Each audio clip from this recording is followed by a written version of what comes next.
welcome everyone. Thank you for attending today's presentation on the AI First Contact Center. I appreciate you making the effort to join us for the graveyard shift. I will do my very best to make it worth your while. My name is Kerry Robinson.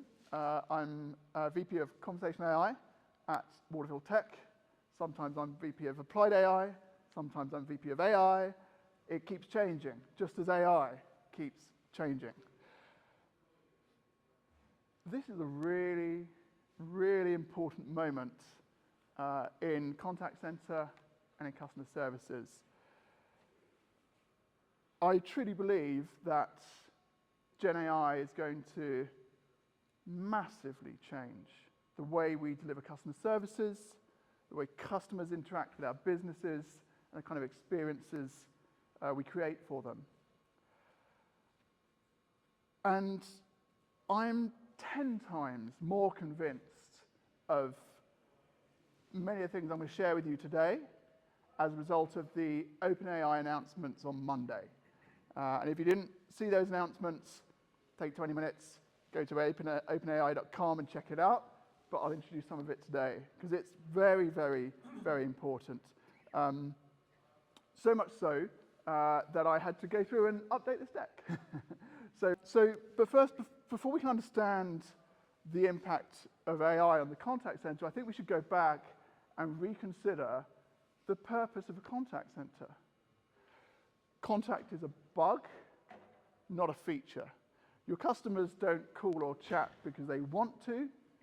They call or chat because they have to. Something went wrong.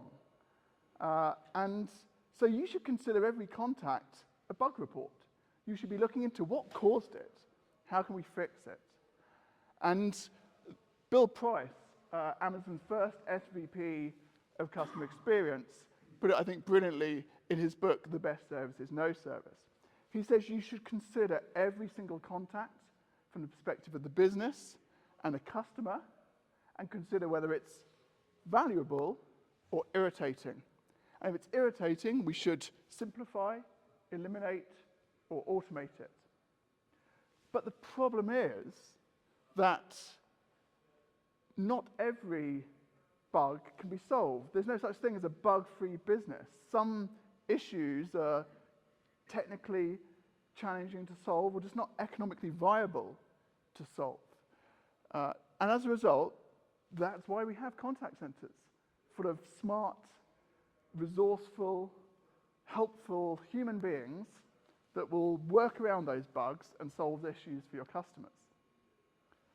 But the thing that's changed now is that we have artificially intelligent agents that are smart, helpful, and resourceful, and that means significant changes coming to our contact center. Because with an AI-first contact center, we have no limits. We can use AI to drive insights into the content and impact of every single interaction, whether with automation or with agents. We can use AI to build automation that solves many of the problems that junior agents handle for your customers today. We can use AI to provide assistance to empower senior agents to solve some of the thorniest challenges in a contact center. And critically, we can use AI to drive ever faster cycles of optimization. So the AI first contact center is limited only by the quality and quantity of AI that we can bring to the table. And AI is getting better, faster, cheaper, and more abundant every single day.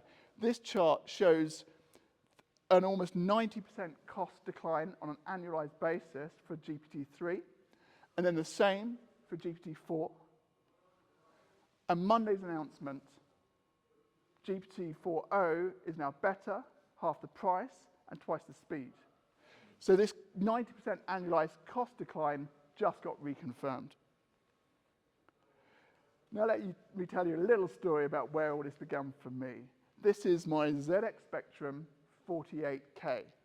It's a little microcomputer that my mum and dad bought for me when I was 10 years of age, and I loved to program it and make games.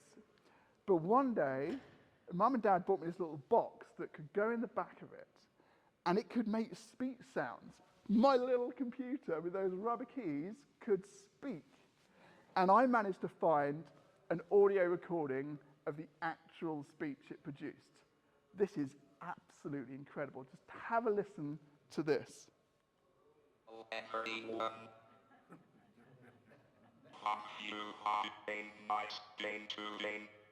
Amazing, eh? Now, apologies, that isn't an English accent, so let me translate. Hello, everybody. Hope you have a nice day. But I was hooked on AI and computing, and I dreamt that one day I would be able to interact with computers like I interact with people using conversation. Nearly 4 decades later, we cracked the code. A year ago, last summer, we built our first GPT-powered chatbot. This is a video recording of that chatbot, real time, no edits. Let me take you through it.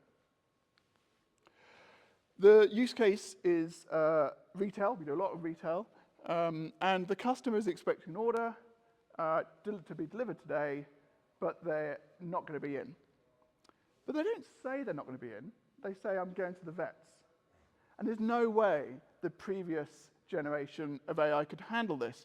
But generative AI can reason over the context of the conversation and recognizes that we need to reschedule. It then takes them through an authentication process. It takes the information the user gives, converts it into a function call, hits the back end, gets some results back, and then renders that back in language into the chat. Because Gen AI can chat, but it can also translate from language to code and back. So we've now pulled back that there's a vivid red Bluetooth speaker that was going to be delivered today, but the customer's not going to be in. So it's come up with some other times. Great, solved. But not quite. We often see in human conversation, especially in contact center interactions, that customers go on diversions. They want to check something. They want to ask something else. And this customer wants to check, is it just the Bluetooth speaker, or is it something else that they might be more prepared to stay in for? So again, we're reasoning over the dialogue so far, generating a function call to a back-end CRM, pulling back, no, it is only the vivid red speaker, and trying to bring the customer back on track. Should we reschedule? In that case, sure. Awesome, we've got a time. But hang on a second. This customer isn't going to be in tomorrow either.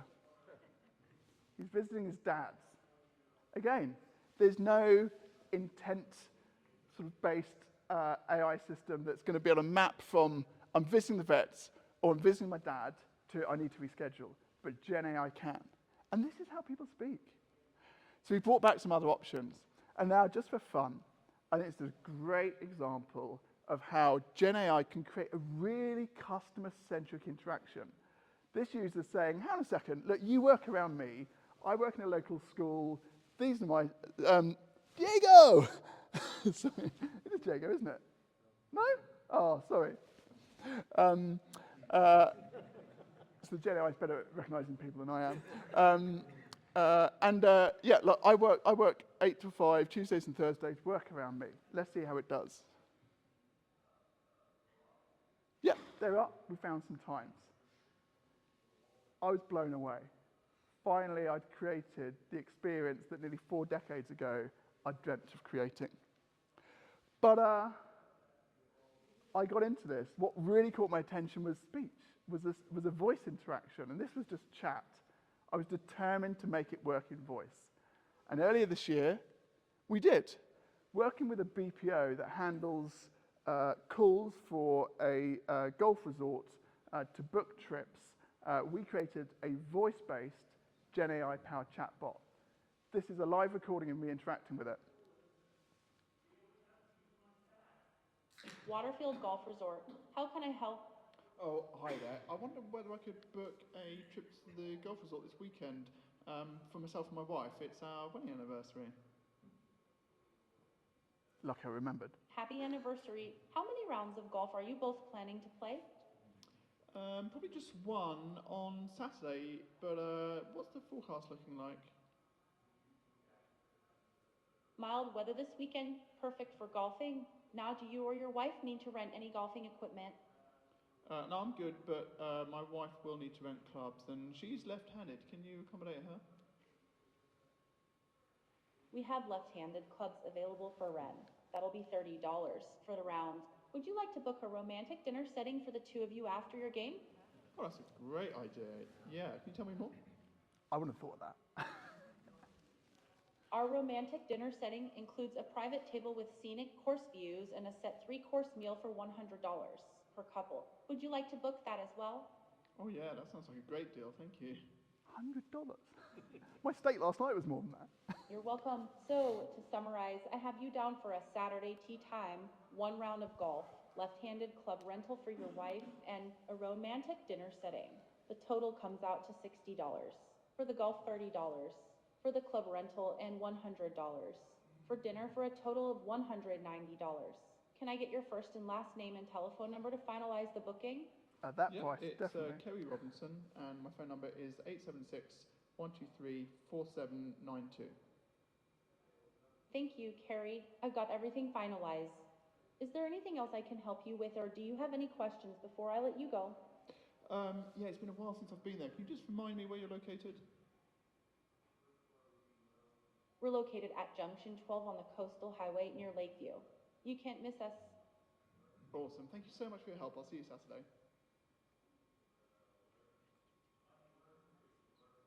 You're welcome, Kerry. It was my pleasure to assist you.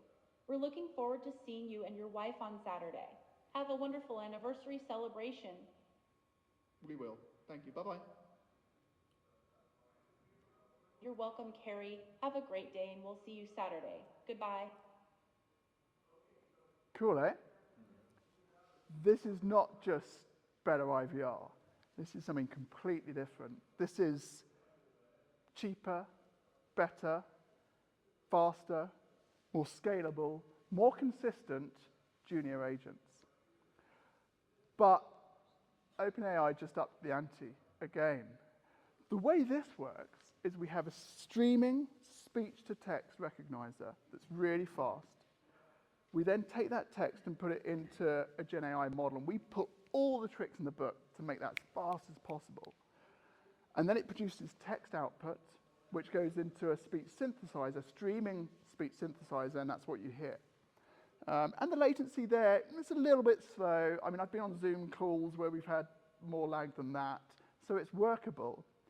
But the new GPT-4o for Omni model is speech in, speech out. 300 milliseconds delay. That's the same delay that we have when we're interacting with each other. Voice bots are here. Now, that's not yet open to the public. We're hoping to get some early access to start building our voice bots with it. But I think it reinforces that the AI-first contact center isn't some dream of the future. It's something that's available now. Let me just show you that I pulled this from the OpenAI website. On the left, we've got ChatGPT acting as what we call personal AI. And I was going to leave this to the end of my presentation, but I'm bringing this to the beginning, and you'll see why. So essentially, the user asked it, I've received an iPhone from Acme Telco. It was broken. Can you contact them and organize to get it sorted out? So the left-hand AI is working for the user. The right hand is the customer services AI. That's another version of ChatGPT working for Acme Telco. Just listen to this. Share the order number with me? Of course. It's 10293-849. Great, thanks. Is the device physically damaged in any way? No, there's no physical damage. It's just not turning on despite trying all the basic troubleshooting steps. Bummer. Would Joe prefer to return the iPhone to an Acme Telco store or ship it back? Shipping it back would be the best option. Could you please provide the shipping information and process to get a replacement? Absolutely. I'll email a shipping label and return instructions. Could you provide Joe's email address for me? Sure, it's joe@example.com. Awesome. All right, I've just sent the email. Can you check if Joe received it? We'll check right now. Please hold. I love she puts her Sure on thing. hold. Hey, Joe. Could you please check your email to see if the shipping label and return instructions have arrived? How cool is that? How cool is that? So what have we got here? What have we actually got here? So Andrew Ng, Stanford researcher who is one of the founding partners of DeepMind, Google's AI lab, who now runs his own company, likens it to electricity. Mustafa Suleyman, he's the new chief of AI at Microsoft, refers to it as a digital species. And in his inimitable style, Elon Musk refers to it as summoning the demon. I think this is really interesting to look at the way these major figures in the AI community are thinking about it. Electricity speaks to the power and ubiquity. A digital species talks to the fact that this is an intelligence that is evolving and that we need to have a relationship with. And Elon Musk, I think, fairly points out that we need to be careful that that relationship doesn't become dysfunctional. Personally, and I think many others see it this way too, I see this as a general purpose technology, like steam or electricity, or the internal combustion engine that made possible the car, or the internet, or the mobile, times 10. The feature of general purpose technologies is that they birth new industries, disrupt existing industries, and kill some businesses. So hopefully part of the payoff of being here in this graveyard shift is that we can help us all be on the front of the wave and be part of the transformation and the potential of Gen AI rather than being the businesses that are killed by it. So what does it mean for your contact center? I think the contact center is the perfect playground for Gen AI. It's full of conversations. Contact centers literally speak the language of Gen AI. And those conversations are quite narrow to specific topics. The AI doesn't need to cover everything. There's lots of repetition, which means that we get to test and learn and train and tune models. And we've got established escalation paths to senior agents who can pick up the pieces if the AI gets stuck. And critically, we have quality and compliance procedures in place that can check up on the AI and make sure it doesn't get off track. Finally, the dream that many of us have had, that AI can work alongside human agents and maybe replace some of the least attractive jobs in the contact center, is becoming a reality. So how can you apply Gen AI in your contact center? I like to break it down into 4 areas: automation, assistance, insight, and optimization. I'm going to quickly go through each of these areas for you. Start with automation. We've covered a lot already. But I wanted to emphasize, and I won't go through all of these, don't worry, that since that very first retail chatbot I showed you, we've extended it to cover dozens of different use cases. The same bot can cover all these different things: returning something, cancelling something, adding something to an order, checking on the status of a refund. We've got people checking where the nearest store is. We've got people disputing a refund. Dozens of use cases in retail. And in healthcare and pharmacy too. We've got use cases for people scheduling appointments, cancelling appointments, rescheduling appointments, ordering medicines, checking up on the status of their prescription, checking up on the costs they've been charged. I mean, for an Englishman, your healthcare system and the charges are like mind-boggling. But even this chatbot can help me figure it out. Dozens of use cases in healthcare and pharmacy. And we also got use cases in SLED, state, local, government, and education. and in finance and insurance. And I'll show you one of those later.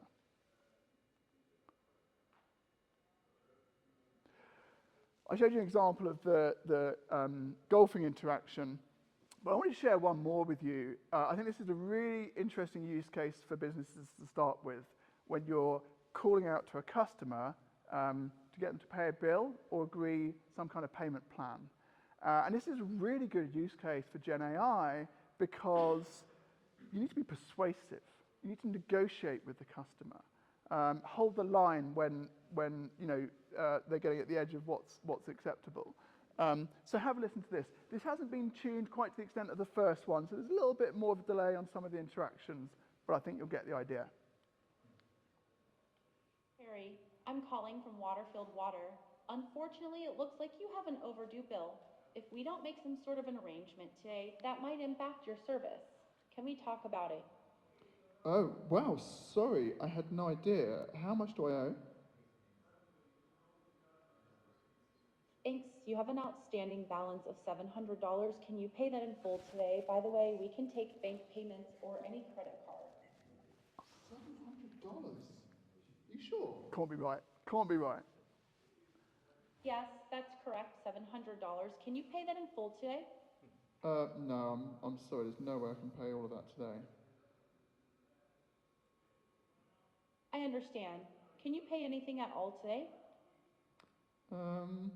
Yeah, I could probably pay 100, maybe I could stretch to $200. Would that help? Do you see how I said bucks there? Like, for an Englishman, that's good. Thank you. $200 is a good start. That means we'll have a remaining balance of $500. Let's work out a payment plan for that. How much could you comfortably pay each month? Would $50 be enough? So there's a bit more of a delay here when it goes to the back end, but in a deployed system, we would cover this with another response. All right, your payment plan will start next month and will last 10 months until January. Okay, and are there any charges or fees for that? No, there are no extra charges or fees for this payment plan. Does the plan work for you? Yeah, no, that's quite reasonable, thank you. Finally, on which day of the month would you like the payment to be taken? And can it be any day? She doesn't quite get this, but it's quite usual in a conversation to not quite catch each other, but it's quite resilient. Let me clarify, on which day of the month would you like the payment to be taken, the 1st, the 15th, or any other specific day? Probably the 3rd would be better, just to make sure my salary's cleared by then. That's all I needed. Thank you for working with me on this. I'm going to transfer you to an agent to collect your payment method details. Awesome, thank you very much. So we're not just saving costs here, we're persuading customers to pay bills, and that's super, super important for businesses. So let's talk about assistance. I might be being a bit controversial here, but I think Agent Assist is dead. Let me explain why. This is Google Contact Center AI assistance. And this is straight out of the Google documentation. It can provide some suggested responses. They can be more complex than that. And it can serve as a document or a process flow to help the agent interact with the customer. But we don't need to give simple suggestions to junior agents anymore because we've got Gen AI to do their job. What we need is we need to empower senior agents to solve really difficult issues. And it was really interesting to see this MIT Sloan study. And it kind of turned my head a little bit because it used a Gen AI-powered agent assist, fine-tuned on agent interactions. And they found that assisted agents resolved 14% more tickets. And critically, that new agents with assistance in 2 months achieved the performance of agents without assistance in 6 months. So pretty cool. But still, these are the junior agents getting the help. And we don't need as many, maybe any junior agents anymore because we've got Gen AI voice and chatbots to do their jobs. And so that's why I was really interested by this Boston Consulting Group study, where they took groups of consultants, really quite smart knowledge workers, and gave them similar tasks, some with and some without AI assistance. And what they found is that the assisted consultants were 25% faster and 40% higher quality. And they also discovered that the below average consultants achieved 43% better performance, whereas the above average consultants only improved by 17%. I think this is a really interesting and quite cool thing about Gen AI, is it's a real leveler. It lifts those with less experience, more junior workers, and gets them at a similar level to more experienced workers. And I really like that kind of leveling up approach that we can achieve with Gen AI. So rather than surface level suggestions, our senior agents need powerful co-pilots that will support them in solving the hardest problems in the business. Co-pilots that cut across multiple enterprise systems. So think much more like Amazon Q, Google Gemini, or Microsoft Copilot. Let's come to insight. I think this is one of the most important ways to leverage Gen AI, and also quite a low-risk way to get started. Everybody loves a good dashboard, but the problem with most dashboards is they just tell you what the system did or thought it did, how many calls, how many didn't go to an agent. It's not really looking into the quality of the conversations, but with Gen AI we can. So this is an example where we're looking into the experience with agents and with bots and reporting on the quality of those interactions, not just the quantity of those interactions. And then when we dig deeper, we can look at the different topics, the conversational topics that are going on. We're not relying on what button did a customer press or what did Google Dialogues Flow think they asked in terms of the intent. We're actually using Gen AI to look into exactly what they were talking about. And then we can zoom in on something of interest. So this is actually an interesting, and you don't even need to read this, I'll explain it. We took 1,600 SMS text interactions between customers and an agent, and we analysed those to find all the different topics using GPT-4. Obviously, we redacted personal information so that we weren't sending personal information to the cloud. And then we identified that one of the use cases, one of the topics, accounted for 10% of all the interactions. Then we got those 160 interactions, and we got GPT-4 to look at them all and summarize the steps agents were taking. And then we're like, aha, we can automate this with Gen AI. So by using that insight flow driven by Gen AI, we were able to find a use case to deploy Gen AI chatbots, and I'll mention it a little bit more later on. And of course, with GPT-4o, that Omni model, we can natively ingest voice into the system, of course, with appropriate InfoSec considerations. And let's talk about optimization, and I think this is critical. It's at the heart of the AI-first contact center. Because with AI, and particularly with Gen AI, we're not just doing an IT project. We're not just deploying a bit of tech. We're deploying a virtual agent workforce, and they need leading and managing just like your human agents do. We need to be using Gen AI-powered insights, as I've shown, to really understand the kind of conversations they're having and identify problems and opportunities. That drives strategy. What could we do? What should we do? What's it worth? What should we do first? And that leads to us making updates, deploying new experiences, customers interact, and we get more data. And that drives insights, which drives strategy, which drives new experiences, which creates more data. You see, data in the AI-first contact center isn't exhaust, it's fuel. It fuels the strategy. It fuels the cycles of optimization.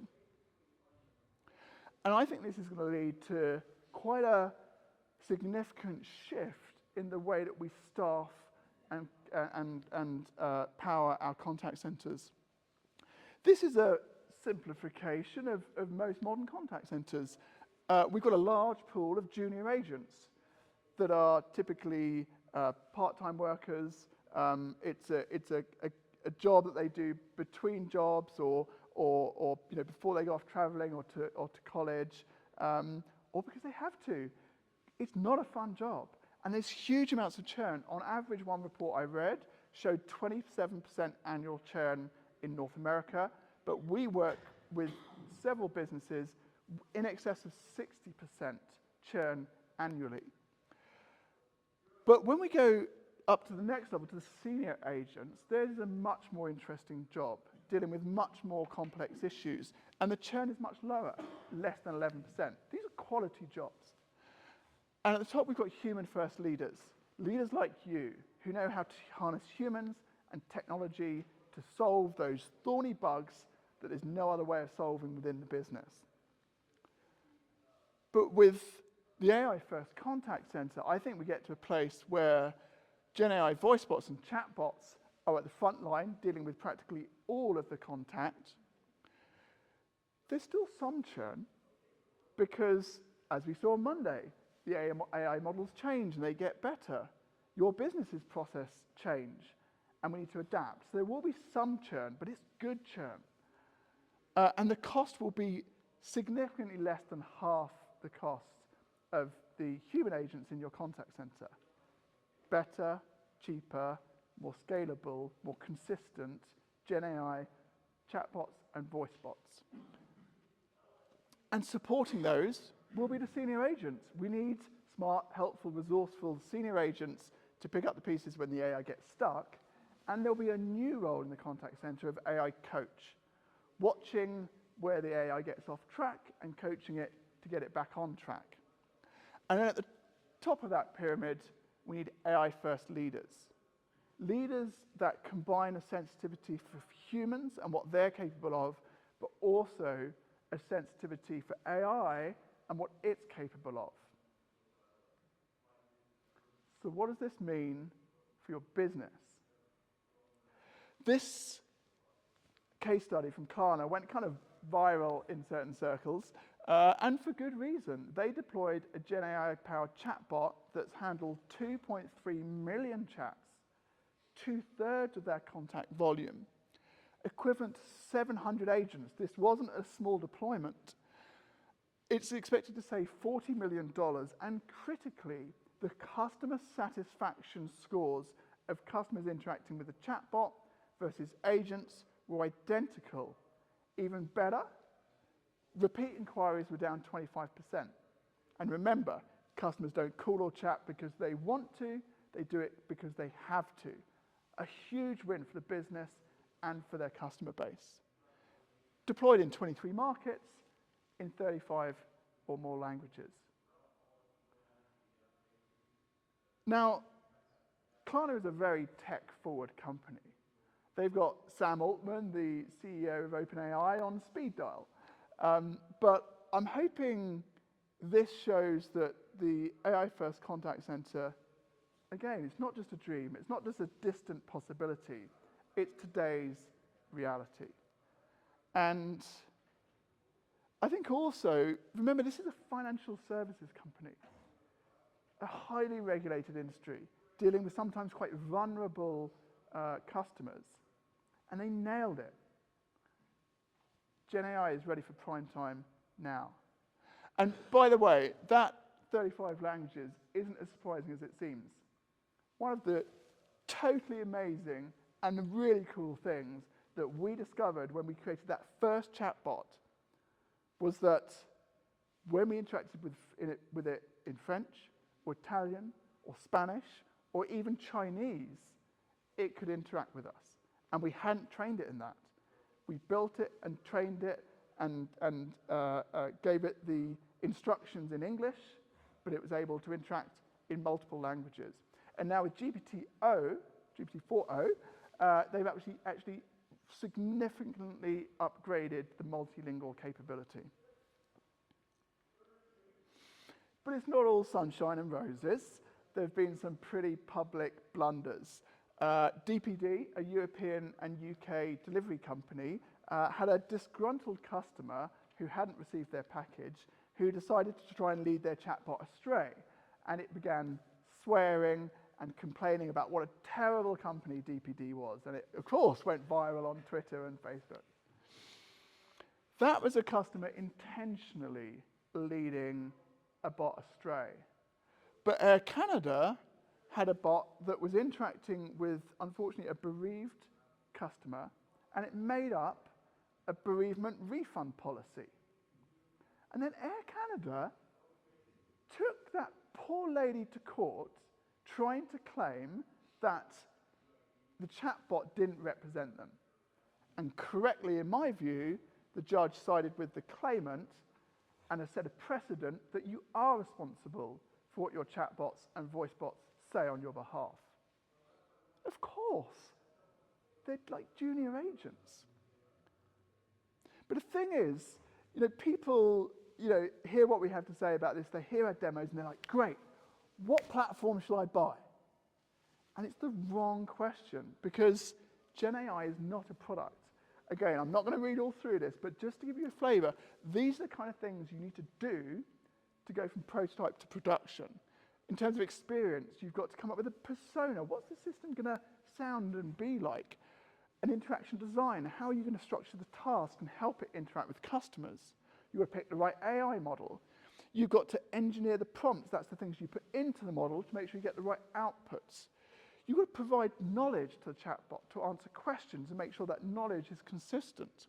You would integrate with the back end. As I showed, there was many back-end transactions in that chatbot we showed earlier.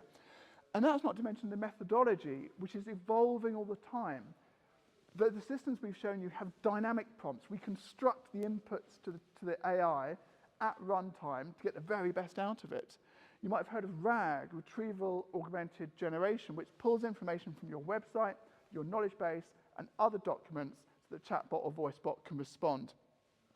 Fine-tuning, that golf bot at the beginning was as fast as it was because we took an open source model and we fine-tuned it to be as powerful and as expressive as GPT-4.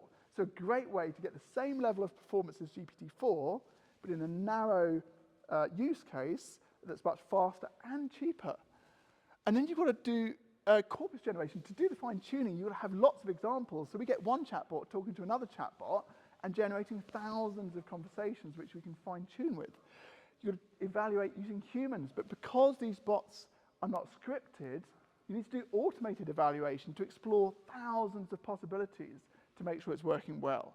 From the infrastructure perspective, you need to the fast speech-to-text models, the right hosting provider who can deliver inference fast, the text-to-speech models, the runtime framework that brings all of this together, a chat widget, because current chat widgets don't support Gen AI well. But the great thing is you've seen our chat widget there. It integrates with the Avaya API. So you can have a chatbot serving customers via Gen AI, and then if they need to escalate to Avaya contact center, we can do that. And then media streaming. You've got to get the voice stream to the voice bot. And of course, compliance. And much of compliance is actually the same. InfoSec, data residency, data ownership. We've got regulations, of course, which are evolving. You've got to redact personal data before you store it. And red teaming. One of the reasons that OpenAI have yet to fully release their new model is that they're doing a lot of red teaming, trying to break the bot before customers do. And all of this is changing daily. And that's my little pink arrow there. You might have noticed that pink is for GPT-4o. It's changed again, just this week. So don't go shopping for a platform. Go on a journey. And that's what we do at Waterfield. We're your AI outfitters. Whether it's us or someone else, internal or another partner, you need to pick the right destination, like any journey. Where are you headed? What peak are you going to get to? What route are you going to take there? What team is going to come with you? What tools does that team need? Do you need a guide to go along with you? Would it be helpful to have a porter to do the heavy lifting? And again, that's what we do. So if you do want any help with this, do reach out. We'd be happy to help. Our high-level recommendation is this 3-step applied AI playbook. Get started with Gen AI. Don't wait. Drive strategy with data. Remember, it's fuel, not exhaust. And manage your AI workforce. It's not just a piece of tech. It's like junior agents. I'm going to, conscious of the time, so we'll quickly talk about a couple of examples. We're working with a paint and varnishes manufacturer to put QR codes inside stores so that customers can access a chatbot which can help novice, expert, or professionals figure out what's the right product for their projects, how much of it do they need. We're working with a food delivery network. This is the one where the AI helped us find the use case. We're going to be sending SMS messages to drivers to help them handle pickup delays and delivery delays, and policy information to help them handle those situations. What does this mean for you? You've got to understand it. You've got to touch it and feel it. So you haven't already, download the OpenAI app. As of Monday, the best model is available for free. There's no excuse not to use AI every single day. I mentioned Andrew Ng. He's got a great website, deeplearning.ai, which will give you access to lots of free courses. His AI for Everyone course is a great start. And introduce your kids to this. The next generation are going to need to help us guide AI to a successful future. I'm going to skip these because we don't really have time. But overall, you need to understand the AI capabilities. You need to develop a transformation plan, which is something we can help you with. You need to build your AI-first team, and you need to plan your future in AI. And I really hope some of you will be inspired to become AI-first leaders. But I quickly want to talk about what's next. Right now, Orchestration Designer is a low-code interface where you can drag and drop and click and script your way to a great experience. But AI can code now. So in future, I predict that your interface will look more like a chat window. And you'll ask it, what's going on? And it will tell you what's working and what's not. And you'll say, what can we do? And it'll help you identify strategies that might help. You'll say, go on then, because it can code, and it'll make those updates. And then you'll say, you've got this. For low-risk updates, you'll allow the AI to find the problem, come up with a solution, make the update, and deploy it for a few customers. And if it moves the needle in the direction you want, it will double down. If it doesn't, it'll back it out. Now, the thing I really want to leave you guys with is where we started at the beginning. Personal AI. Now, just imagine right now, customers don't want to call or chat with you. But as we saw, that personal AI on the left was making that call. So what if your customer says, Siri, because Apple are just about to do a deal with OpenAI to bring GPT-4o to Siri, Siri, I've moved house. Call every one of my suppliers and update their address. Boom, 100 calls right there. What if it's so easy for them to contact you because it's not them, it's their personal AI that's contacting you, that they'll call and check. That AI will check again. It'll call back. It'll say, why haven't you done it yet? Why haven't you done it yet? We're going to cancel. We're moving. 10 times the contact. What if you had 10 times the contact come into your contact centers because of personal AI? If you haven't begun building an AI-first contact center, there is simply no way that you can handle the avalanche of calls that personal AI implies. That's it from me. Thank you so much for being here.